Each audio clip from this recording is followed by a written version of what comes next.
Boa noite, meus irmãos. Saúdo a todos com a graça e a paz do nosso Senhor Jesus Cristo. Amém? Que saudade, irmãos, dos irmãos.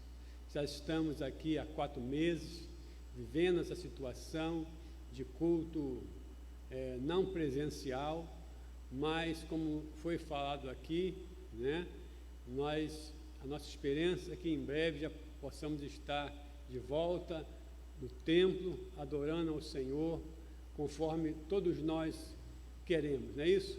Mas nós estamos obedecendo, estamos debaixo de autoridade, e essa autoridade que vem dos nossos líderes, da nossa denominação, das igrejas batistas do estado do Rio de Janeiro, a orientação para nós, pastores e líderes, é que tenhamos cautela diante dessa situação que estamos vivendo. A verdade, meus irmãos, é que esse vírus, ele continua fazendo coisas ruins, né? Levando pessoas aos hospitais, tirando vida das pessoas, e nós não podemos brincar com essas coisas. Por isso, então, nós devemos ter prudência, obedecer aos nossos líderes, obedecer àquelas pessoas que estudaram e conhecem da situação, para não sofrermos com isso. Então, por isso estamos continuando com este culto através das nossas redes sociais, não é isso? Então, vamos esperar mais um pouco e o Senhor vai estar cuidando de nós, como tem cuidado de nós até aqui nesses dias. Dou glória a Deus porque nenhum dos nossos irmãos da nossa igreja, né, foi atingido ainda por esse vírus e levou ninguém à morte. Esta aqui é a verdade. Então vamos continuar nos guardando, nos privando dessas situações, para que em breve possamos estar na igreja louvando e bendizendo o nome do Senhor. Vamos então ao texto bíblico para a nossa meditação nessa noite. Eu queria convidar você que está em sua casa, onde estiver, se houver a possibilidade, você pegar a sua Bíblia e abrir no Evangelho de Mateus. Mateus é o primeiro livro do Novo Testamento, um texto muito conhecido, né? Uma passagem muito conhecida, que está lá no livro de Mateus, capítulo 14, o verso 22 ao verso 24, que fala da passagem que Jesus andou por cima do mar, né? Vamos nos deter nesses versículos e tirar aquilo que o Senhor tem para nós nesta noite. Mateus capítulo 14, o verso de 22 ao 24, certo? Assim está escrito na boa palavra do Senhor. E logo ordenou Jesus que os seus discípulos entrassem no barco e fosse adiante para outra banda, enquanto despedia a multidão. E a multidão subiu ao monte para orar à parte e, chegada já à tarde, estava ali só, e o barco já no meio do mar, açoitado pelas ondas, porque o vento era contrário. Vamos orar, falar com Deus mais uma vez. Senhor, nosso Deus e nosso Pai, já louvamos o Teu nome, já, ó Deus, engrandecemos o Teu nome, já, ó Deus, oramos, fizemos nossos pedidos de oração, e agora, ó Deus, estamos diante da Tua palavra. Queremos, ó Deus, ouvir a Tua palavra nesta noite para os nossos corações. Por isso te pedimos, ó Deus, em nome de Jesus, que Tu nos uses, ó Deus, como um vaso nas Tuas mãos, para transmitir a Tua boa palavra aos corações. Te peço, ó Deus, que Tu perdoes os nossos pecados. Em nome de Jesus. Amém. O texto que nós acabamos de ler, eu queria me pegar principalmente nesse verso de número 24. Ele diz assim: e o barco já estava no meio do mar, açoitado pelas ondas, porque o vento era contrário. Vento contrário. Eu pergunto a você, meu irmão, você, meu amigo que está ouvindo esta palavra, eu queria que você pensasse comigo e raciocinasse. Vento contrário. Você já enfrentou um vento contrário na sua vida? Vou repetir. Você já enfrentou um vento contrário na sua vida? Sim ou não? Pense nisso. Há uns 20 dias atrás, eu estava aqui na igreja, numa quarta-feira, estava saindo da igreja, estava fechando o portão, e era pela manhã, saindo da igreja, quando uma jovem senhora gritou: "Ei, moço, moço!" Eu estava com o portão aberto para sair com o carro. Falei: "Sim, pois não?" E aquela jovem senhora, ela me contou a sua história. Ela estava desesperada, porque, segundo ela, nada estava dando certo na sua vida. E ela me disse que o seu filho pequeno estava internado no hospital, lá no centro do Rio de Janeiro, e ela precisava ir ver aquele menino, e não tinha dinheiro para pagar a passagem. E me contou as suas dificuldades, dizendo que, para ela, tudo era impossível, que as coisas para ela nunca melhoravam. Ali eu parei, conversei com ela, aconselhei a ela e ajudei a ela naquilo que foi possível para sair daquela situação. Para aquela jovem senhora, nada era possível melhorar a sua situação. Ela estava enfrentando um vento contrário naquele momento. E aí eu volto para a palavra que nós acabamos de ler, desse texto, e vemos os discípulos de Jesus passando por uma situação idêntica à dessa senhora que me procurou. Era noite, era uma noite, e os discípulos, o barco já estava, o texto é bem claro, já estava no meio do mar, e as ondas se levantaram contra aquele barco. Aqueles discípulos estavam cansados de remar, e o texto diz que havia um vento contrário àqueles homens que estavam naquele barco. E aqui nós identificamos, nesse texto bíblico, desse verso 24, 3 situações em que aqueles homens estavam enfrentando as dificuldades. A primeira situação era que o barco já estava aonde? No meio do mar. E eu fiquei pensando, um barco no meio do mar. Eu não tenho experiência de andar de navio, andar em barco para um alto mar. A minha experiência com o mar, ela se resume a pegar um barco aí na Praça 15 e atravessar lá para Niterói, ou então ir da Praça 15 até Paquetá, quando nós, mais jovens, íamos a Paquetá passear em Paquetá, né? Coisa boa naquela época, chegava em Paquetá, a gente andava de charrete, andava de bicicleta. Você que deve ser da minha época, quando você era jovem, você deve ter feito também, ter essa experiência, né? Como era bom andar ali em Paquetá, passar o dia todo andando de charrete, de bicicleta, e à tarde retornava naquela barca até a Praça 15. E a outra experiência que eu também tive foi ir aqui para a região das Costa Verde, pegar um barco ali em Mangaratiba ou na Ilha da Madeira e ir pescar naquela região.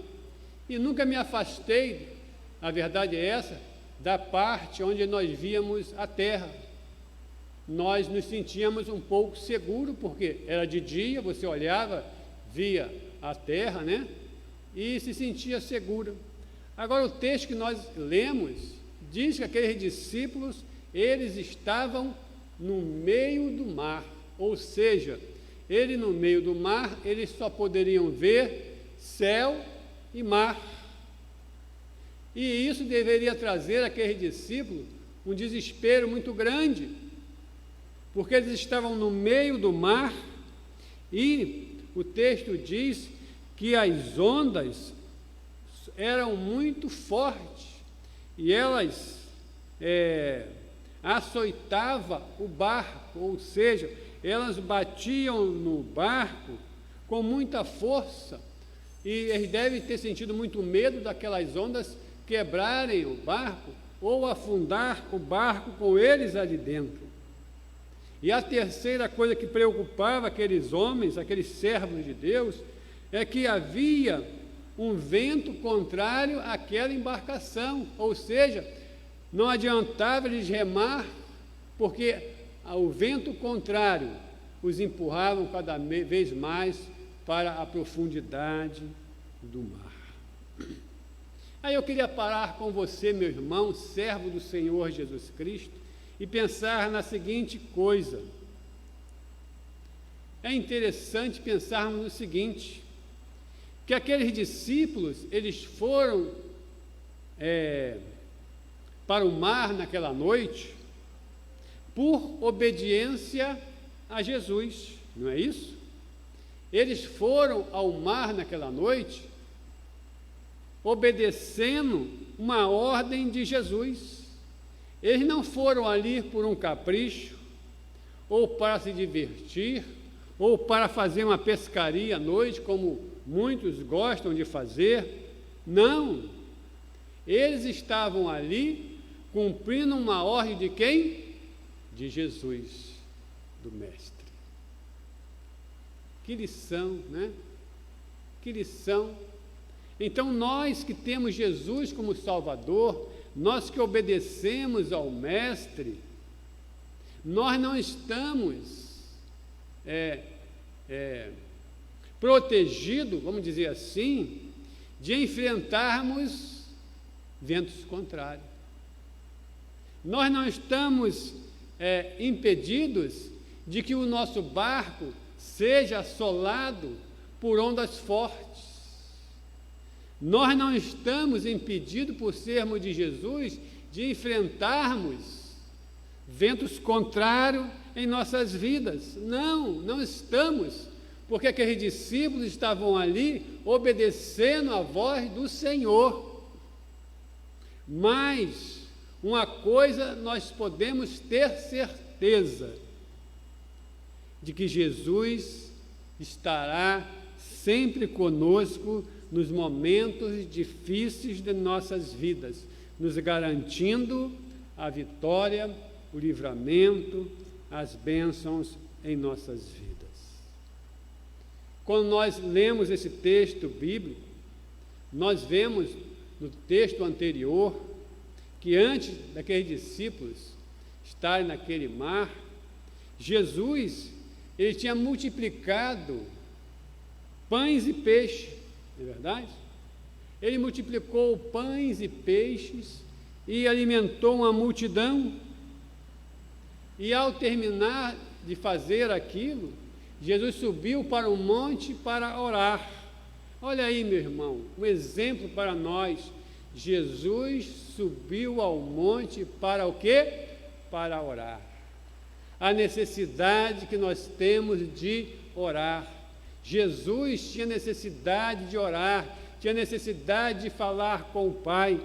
E por isso, irmãos, nós não podemos negligenciar os momentos de oração. O crente precisa orar. E Jesus, naquele momento ali no monte, ele sentiu a dificuldade daqueles discípulos lá no meio do mar, passando aquela dificuldade. E então o que Jesus Cristo fez? Foi ao encontro daqueles servos seus. E ele foi andando sobre as águas. Jesus Cristo andou sobre as águas. E você já pensou se isso acontecesse nos dias de hoje, um homem andando sobre as águas? Já imaginou quantos repórteres, quantas entrevistas, quantas televisões iam mostrar um homem andando sobre as águas? Essa reportagem iriam ser passada para o mundo todo, coisas que ninguém nunca fez, mas Jesus fez isso há 2000 anos atrás. Jesus andou sobre as águas. E por que ele andou sobre as águas? Porque ele foi ajudar os seus discípulos. Jesus andou sobre as águas porque ele foi socorrer os seus discípulos que estavam desesperados. E aí eu queria pensar com você, quais as lições que nós podemos tirar para as nossas vidas nesses dias atuais que nós estamos vivendo?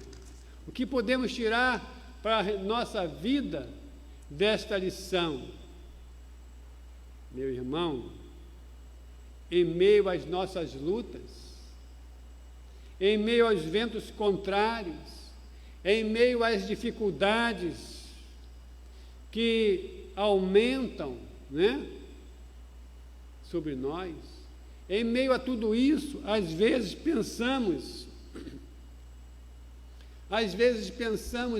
que Deus está muito distante de nós. No momento de aflição, muitas das vezes, nós desanimamos, porque não vemos respostas às nossas orações, e muitas das vezes, por termos uma fé tão pequenina, nós achamos que Deus está longe de nós. Mas eu digo para você, Ele está perto de nós. Ele está bem perto e está andando em direção a nós que estamos em dificuldade. Ele está bem perto. Sabe por que Ele está bem perto? Porque Jesus, Ele nos conhece. Jesus, Ele nos conhece.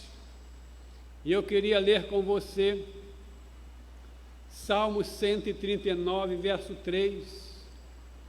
Vou mostrar na palavra de Deus que Ele está bem perto de nós. Olha o que esse verso diz para nós. Diz que Ele conhece cada um de nós. Deus conhece cada pessoa. E nós aprendemos isso na quarta-feira, no culto de oração, através da palavra abençoada que o nosso diácono, o irmão Luiz, trouxe para nós, que Deus, Ele conhece cada um de nós. E outra coisa, e Ele conhece e sabe o nosso nome. Lembra da mensagem de quarta-feira? O Senhor, Ele nos conhece. Não foi isso que Ele fez com Zaqueu, na palavra? Zaqueu, desce depressa. Ele nunca tinha visto Zaqueu, ele não sabia se Zaqueu era pequeno ou grande, ele não tinha visto, mas ele, por ser o Senhor, o Deus Todo-Poderoso, ele sabia que aquele homem que estava ali, seu nome era Zaqueu. Assim como Ele também te conhece e sabe as suas necessidades, meu irmão, meu amigo, Ele quer te ajudar. E diz mais esse Salmo 139, o Senhor, Ele cerca o meu andar. Olha que palavra. O Senhor cerca o meu andar e o meu deitar e conhece todos os meus caminhos. Ou seja, o Senhor sabe quando estamos andando, o Senhor sabe quando nos deitamos para dormir, Ele conhece o nosso caminhar. Quer mais?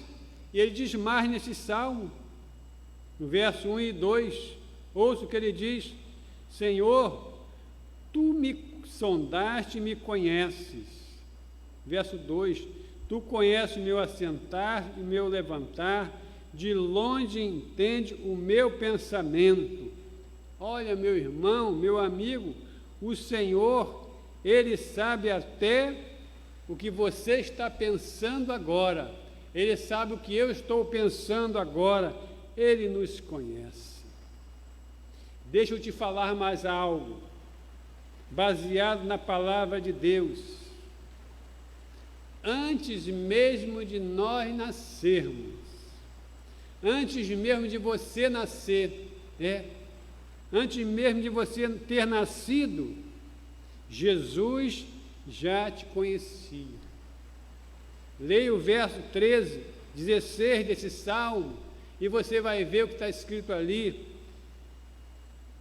O Senhor já te conhecia quando você estava sendo formado no ventre da sua mãe. Você acredita na Bíblia? Você acredita na palavra de Deus? Jesus já te via quando você ainda estava na barriga da sua mãe sendo formado. E aí, meu irmão?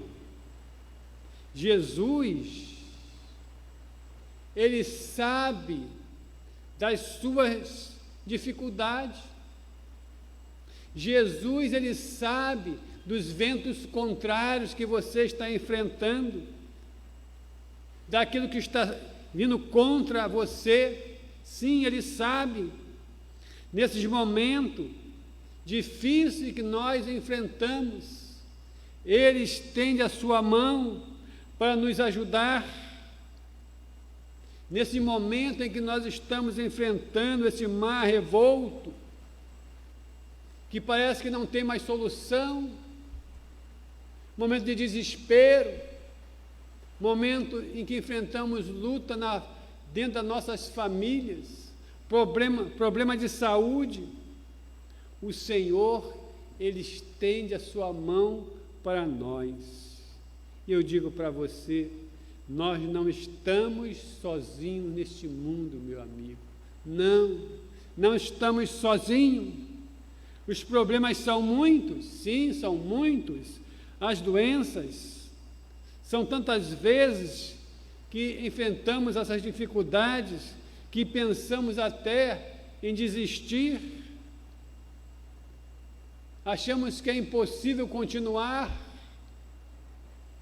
Aí eu te digo que é nesse momento que Ele, Jesus, entra no nosso barco, entra no barco das nossas vidas, como fez com os seus discípulos naquele mar. Sabe por quê? Porque Ele é o nosso Deus. Ele sabe o que nós estamos enfrentando. Ele sabe das nossas dificuldades e Ele vem ao nosso socorro. Sim, Ele vem em nosso socorro. Mesmo quando, aparentemente, a nossa fé é muito pequena, quando a nossa fé é muito pequenina, Ele, Jesus, Ele estende a sua mão para nos segurar e nos socorrer. Meu irmão, creia, Jesus, Ele acalma o vento. Jesus, Ele acalma o vento e faz cessar as tempestades. Sim, não perca a sua fé em Jesus, não perca a sua esperança. Com Jesus, poderemos andar no mar da vida. Sim, com Jesus poderemos andar no mar da vida, certo de que não seremos tragados por suas ondas bravias. Jesus estará presente conosco. Jesus Cristo está com o seu povo. Jesus Cristo está com o seu povo. Hoje, atualmente, nesse momento desse coronavírus, sim, Jesus está com a sua igreja. Jesus está com aqueles que o recebem como Salvador. E eu digo para você, se você ainda não aceitou Jesus como seu Salvador, se você não tem Jesus Cristo como Senhor da sua vida, aproveita hoje, aproveita esse momento e receba Jesus como seu Salvador. Jesus Cristo veio a este mundo há 2000 anos atrás para isso, para trazer à humanidade, para trazer a você hoje a oportunidade de o tê-lo como seu Salvador, como Senhor da sua vida, e te garantir uma vida abençoada enquanto você estiver aqui neste mundo, uma vida de segurança, uma vida cuidada por Ele, e mais do que isso, terás também uma vida eterna no céu, onde passaremos a eternidade com o Senhor. Eu digo para você, Ele, Jesus, Ele conhece as suas dificuldades. Talvez só você saiba das suas dificuldades, mas eu digo para você, Jesus conhece as suas dificuldades. Jesus conhece os seus segredos ocultos, aquilo que tem te incomodado, aquilo que tem trazido tanta dor ao teu coração, tantas lágrimas ao teu travesseiro pela madrugada. Ele conhece, e Ele nesta noite, Ele quer te livrar de tudo isso. Mas para que isso aconteça, você precisa convidar Jesus para habitar no seu coração. Você precisa receber Jesus como seu Salvador e Senhor da sua vida. Você não quer nesta noite entregar a sua vida para Jesus, confiar nele, receber ele como Senhor da sua vida? Ele diz para todos nesta noite especial para você: vinde a mim. Olha que palavra abençoada: vinde a mim, todos que estão cansados, todos que estão oprimidos, todos que estão sobrecarregados, venha a mim e eu vos aliviarei. Ele quer te aliviar, minha jovem, minha senhora, meu senhor, dessa situação, e quer te dar uma vida abençoada, uma vida plena na sua presença. Ele quer nesta noite acalmar o seu barco. Ele quer acalmar a sua vida. Ele quer acalmar esse vento contrário que tanto você tem lutado na sua vida. Ele quer nesta noite tirar do seu coração esse medo que você tem enfrentado durante tanto tempo. Não tenha medo. Jesus, Ele pode mudar a sua vida. Ele pode te abençoar nesta noite. Mas para isso acontecer, você precisa nesta noite entregar a sua vida a Ele e passar a confiar nele. E assim você terá uma vida abençoada na presença do Senhor e uma vida eterna no céu com Ele. Amém? Estamos chegando ao final deste culto. E eu queria deixar mais uma palavra para você. E a palavra é essa: que o Senhor Jesus te abençoe e te guarde. Que o Senhor Jesus faça resplandecer o seu rosto sobre ti. Que o Senhor Jesus tenha misericórdia de ti e sobre ti levante o seu rosto e te dê a paz. Que Deus te abençoe. Vamos louvar a esse Deus.